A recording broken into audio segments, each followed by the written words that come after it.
Hi, I'm going to give you my opinion on, after owning a Hyundai IONIQ 2020 model after 12 months and 17,000 kilometers driven. So let's go for a ride. I'm through Bella Vista at the moment, for those who are wondering. Lots of McMansions around here.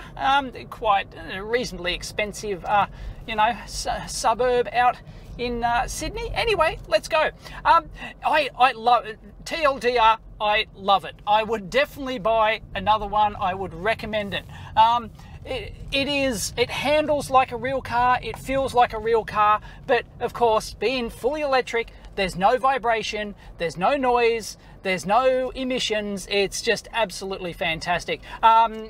Performance-wise, this is one of the wimpiest electric cars on the market, so it is definitely not a Tesla. If you're after performance, you wouldn't buy the IONIQ. But having said that, because it's got an electric motor, it's got more, I think it's 110 kilowatts or something like that. It's got more than enough grunt. When you put your foot down, it's got not great 0 to 100 acceleration, but when you're driving and you put your foot down, because you get torque from zero, instant torque, instant acceleration, it's more than good enough. I always drive it almost always in normal mode. Occasionally I might put into sports, or if I really need to save the electrons, then I'll put it in eco mode. But no, probably 95% of the time just driving it in normal mode. And the regen braking on it's really good. It could do with better regen braking modes, but the regen braking, I love regen braking on fully electric cars. So the one pedal driving is great. If I took I've got level 3 at the moment, so if I take my foot off the pedal, it slows down, and that's what you want to do. Like 95+% of the time, when you take your foot off the pedal, you want it to slow down, and it does. It's great. Of course, you can put it into coasting mode, but of course, when you put your foot on the brake, you are actually still using the regen mode. So it's, so it doesn't matter. I can use the flappy paddles here. I highly recommend the flappy paddles. They are great. So if I put on my flappy paddle now, there's no one behind me, I can actually slow down even quicker than the normal regen. And a lot of the time, yeah, I'll either do single pedal driving like this, and I'll use the flappy paddle to actually stop the thing at lights and stuff like that. But then, of course, to really stop rolling, you've got to put your foot on the brake. So yeah, that's just that's just part of how these things work. It won't bring you to a full stop sometimes if you're on a little hill. Anyway, regen braking is absolutely great. The suspension in this thing, mwah, beautiful, absolutely fantastic. It's the best suspension I've ever had in a car. And yeah, so the acceleration, the performance, the handling, everything else handles really well. I've got no problems with it whatsoever. So I'm very happy with the the general real world performance of the car.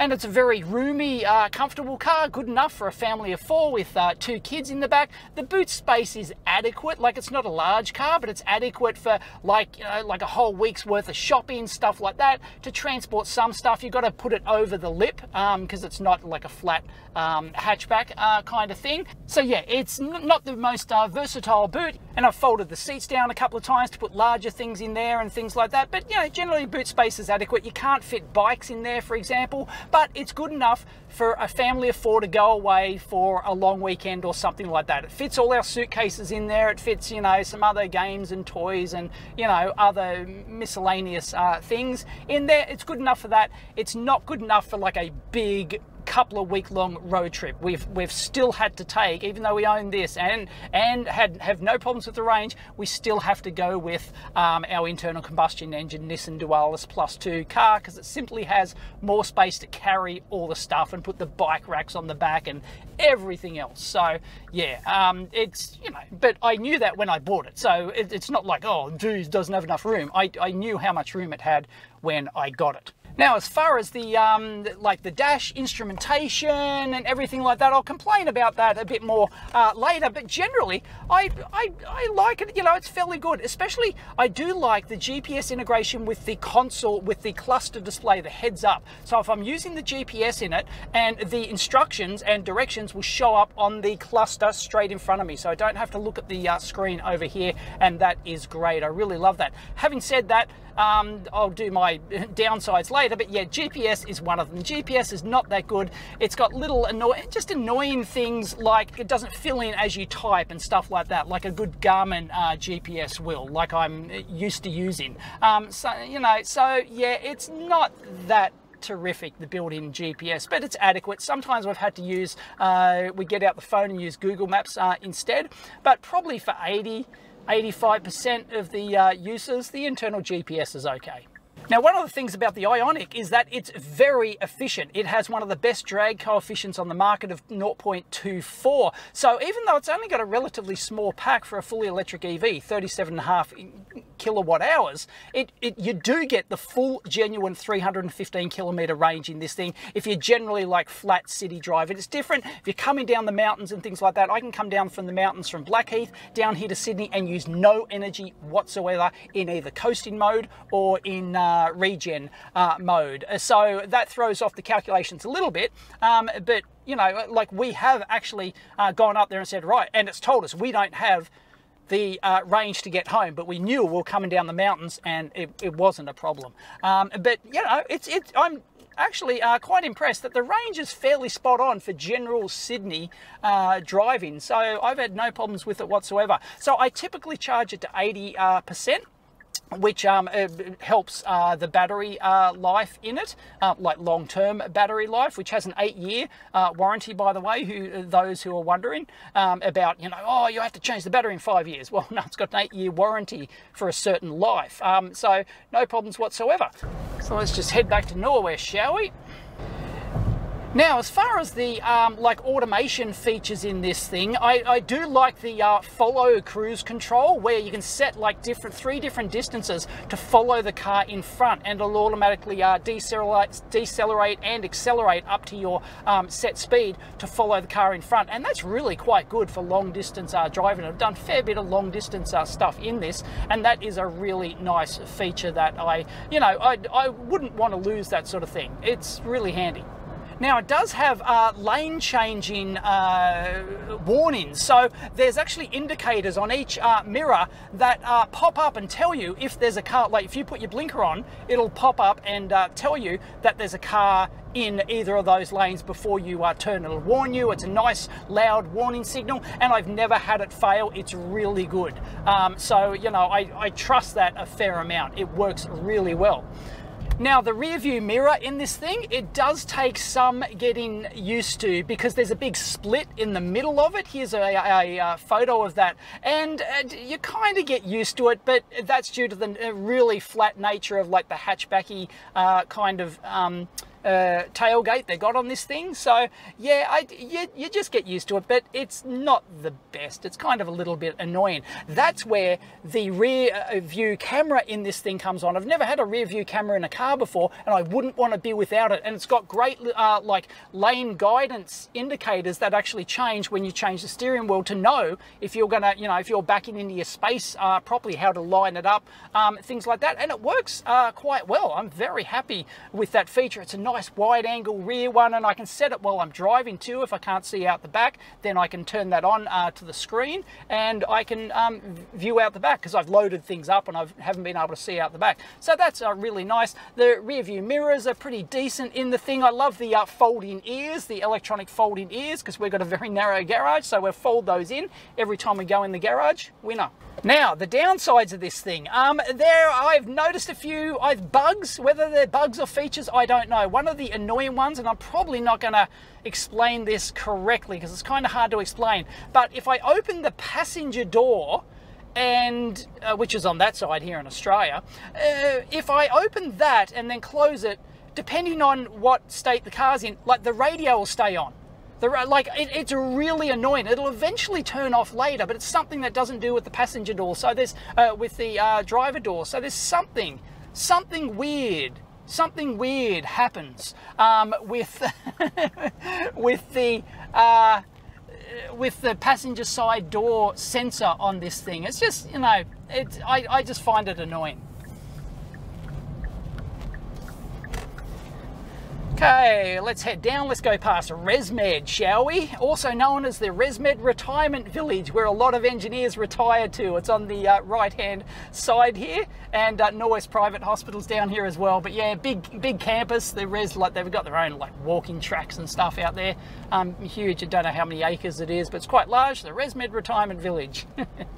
Where you get a job for life if you're an engineer, you know, that's where you go to retire. I know many. Anyway, and in there on the left, that's where they actually do something to do with printing the Australian notes, by the way. I don't know what they do in there, whether it's a chemical. They don't actually print the notes in there, I don't think, but whether or not they manufacture the polymers or do some other chemical process or something, I don't know. It's unnamed, but that's Note Printing Australia in there.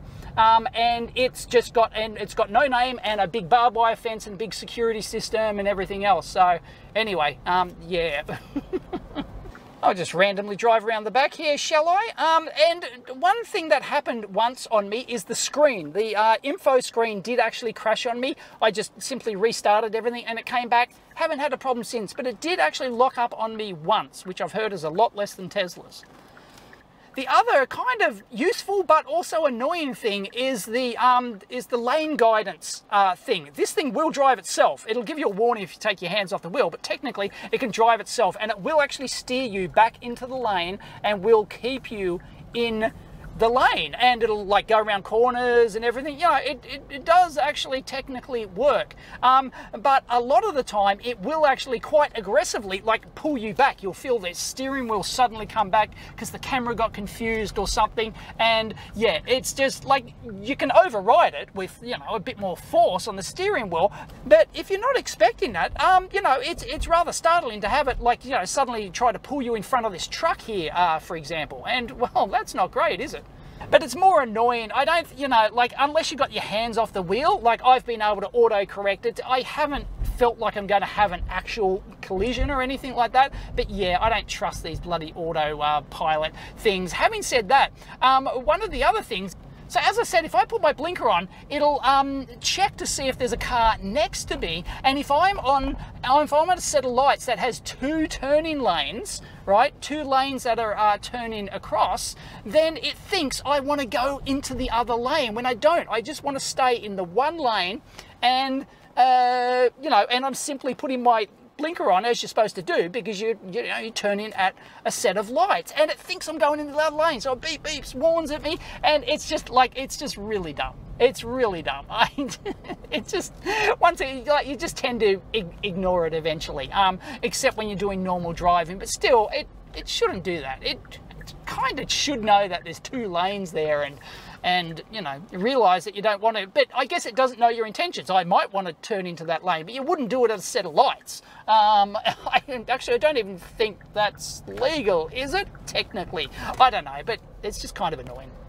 The key in this thing, it's one of those RFID jobbies, right? But the annoying thing about it is that there's this little button on it, little tiny tab on it, that if you press that, the real, like the backup key inside actually falls out and the key fob comes off. Now, I've had that several times in my pocket, and it's activated that button without me knowing, and the key fob has fallen off the keychain, right? And if you lose your key fob, you are screwed. You cannot start the car. The backup key, you can get into the car with the backup key. You've got to take off this latch on the side, and that is really freaking annoying, that latch. I've actually broken that latch trying to put it back. I was just testing it. It's so flimsy. It's a bad design. It's terrible. I hate it. It's ridiculous. But you can get into the car, but then you can't start the car with the backup key. So if you lose the key fob, you are screwed. So I've had to put tape on that, so that it doesn't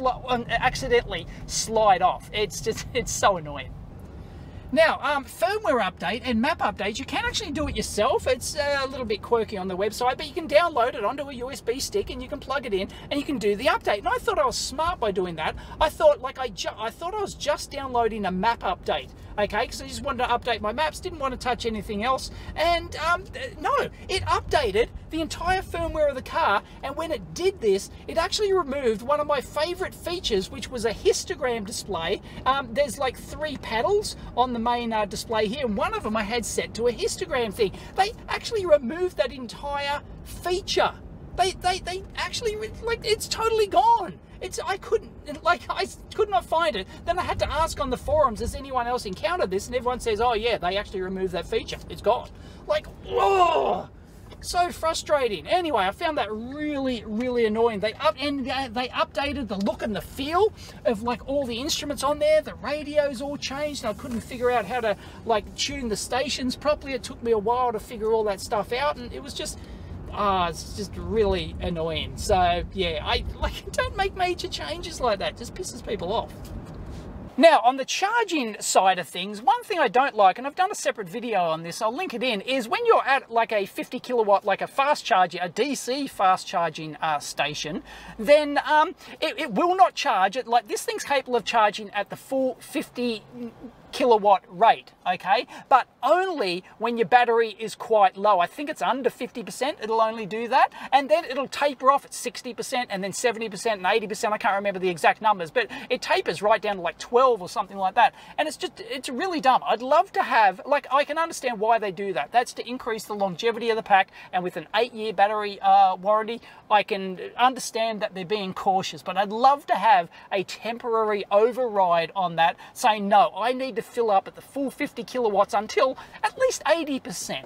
I mean, why can't I do that? Why can't I have an override that then, you know, you have to put in a PIN code or something, make it difficult, and then it automatically goes back or something like that, right? So yeah, I just find that annoying. If I just want to top it up, if I'm at 60 or 70% and I just want to top it up to 80 or 90% before I go somewhere, it's going to be at a slow rate, even though I'm at a fast charging DC 50 kilowatt bay. So yeah, it's a little bit annoying, but it is what it is.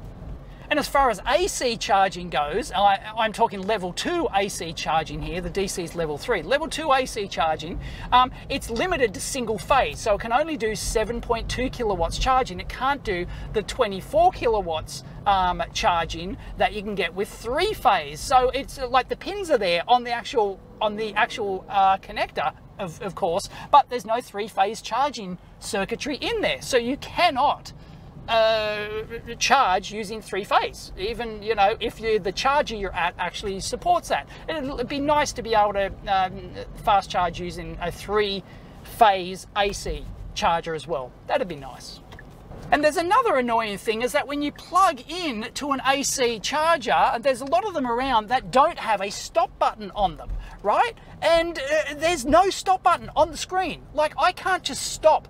I can't tell the car to stop charging. The only way you can tell it to stop charging is to physically press, like, lock and unlock the car, and then it unlocks, it stops charging and unlocks the hook on the charging cable, but only for 10 seconds. So if you don't pull it out within 10 seconds, it automatically goes right back in to locking it again. And the first time I used this, I had no idea how to get rid of the damn thing, like how to pull it back out, because physically it's a lock, you can't pull it back out. It's just crazy. I hate it.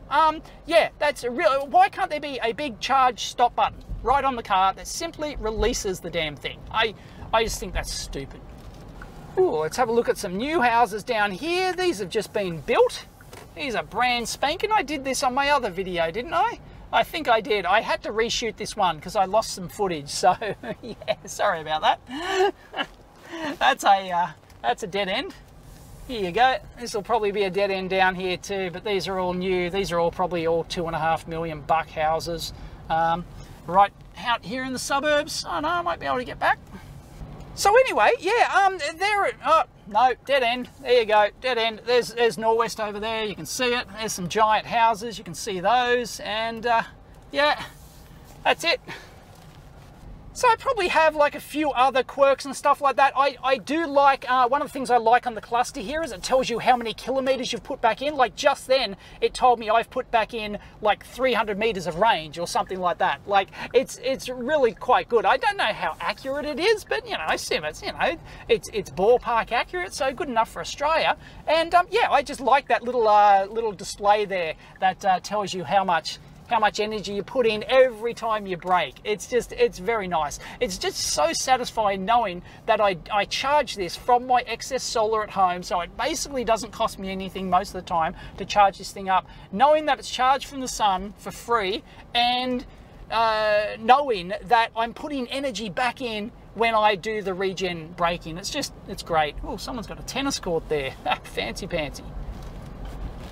So yes, as I said at the start, I think, I do not regret buying a fully electric car, and I do not regret buying the Hyundai IONIQ 2020. It's great. The new IONIQ 5 looks much better, so half of me sort of says, oh, I wish I waited for the IONIQ 5. That looks absolutely fantastic with its vehicle to grid.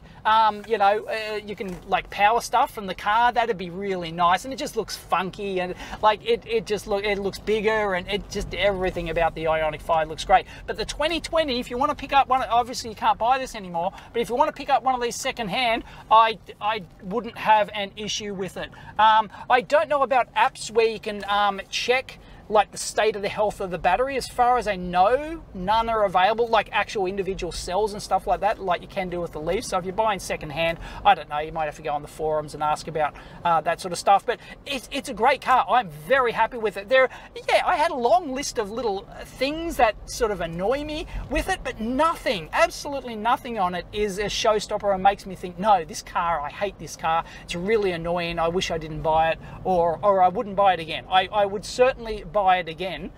It's you know, it's simply a price. You know, there's more options these days, but back then, yeah, this was way better than the Leaf, I think. So anyway, yeah, I'm very, very happy with it. So there you go. That's the 20. Hopefully I've covered everything, but yeah, generally I'm more than happy with like almost practically everything about this car. Just a few annoying things, but yep, I give it a thumbs up. The IONIQ 2020 from Hyundai. It's great, and I've got an 8-year warranty on the battery, so you know, if anything goes wrong, I haven't heard about the battery swap yet, because they did recall the batteries. I don't know if that's happening in Australia. I thought it was, but I haven't heard a thing, so I got no idea. But yeah, anyway, that'd be nice to, you know, after a year or something, to get a new pack. That'd be great. But anyway, it's absolutely brilliant.